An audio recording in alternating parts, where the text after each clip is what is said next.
সংকট কাটানোর জন্য কিন্তু একটা বড় চ্যালেঞ্জ আমাদের মাথা দেখতে হয়েছে এবং ডলারের সংকটের কারণে আমরা অনেক সার কিন্তু ক্রয় করতে পারি না। বিশেষ করে আমাদের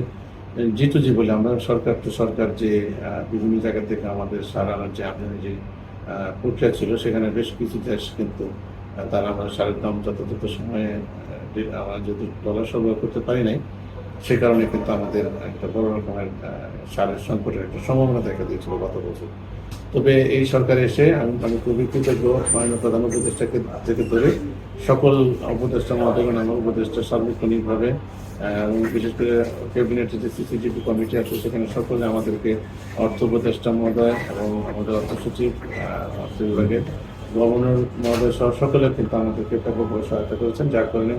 আমরা ডলার এত প্রতিকূলতার মধ্যে কিন্তু সার কেনার জন্য ডলার আমরা যথাসম্ভব পেয়েছি। এটা একটা বড় সহায়ক ভূমিকা পালন করেছে এবং যে কারণে আমরা গতবার এই প্রতিকূলতার মধ্যে কিন্তু আমরা সারকে আমাদের সারের একটা ব্যবস্থাপনা করতে পেরেছি এবং সারের কোনো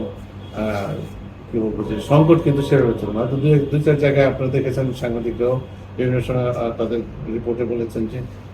কিছু হয়তো ব্যবস্থাপনা বা এটাকে আমরা বলবো যে ট্রান্সপোর্টেশন ম্যানেজমেন্টের কিছু সমস্যা কত ছিল এবং ডিলার সাব ডিলারের কত খুচরা বিক্রেতার মাধ্যমে কিছু সারের কিছু অনিয়ম বিচার বিচ্ছিন্ন জায়গায় ছিল, কিন্তু ওভারঅল সারের কিন্তু চাহিদার কোনো সংকট ছিল না।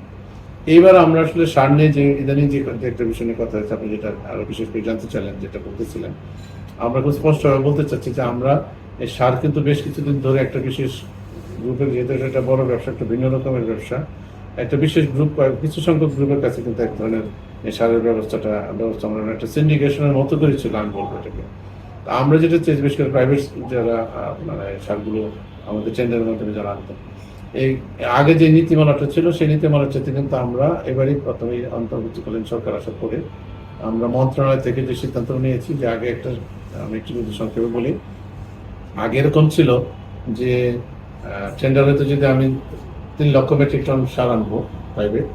তো তখন নীতিমালা এরকম আছে যে সর্বনিম্ন এবং তার সেকেন্ড লোয়েস্ট থার্ড লোয়েস্ট পর্যন্ত যে আমরা সিস্টেমেটিক প্রয়োজন অনুযায়ী সার আনতে পারবো এবং সেটাই চালু ছিল। কিন্তু আমরা এসে দেখলাম যে না, আমরা নতুন করে যেটা করলাম বিকারের নীতিমালা অনুযায়ী যে সর্বনিম্ন দর যিনি করেছিলেন তাকে আমরা অন্যদেরকে অফার করেছি যে লোয়েস্ট প্রাইস যিনি, ওই প্রাইসে যদি তারা সার দেন তাহলে আমরা তার কাছে কিছু আনবো। সেভাবে অফারের কারণে গত বছর কিন্তু একটা অনেক টাকার সাশ্রয় হয়েছে অন্যান্য পূর্ববর্তী বছরগুলো বা সিস্টেমের চাইতে।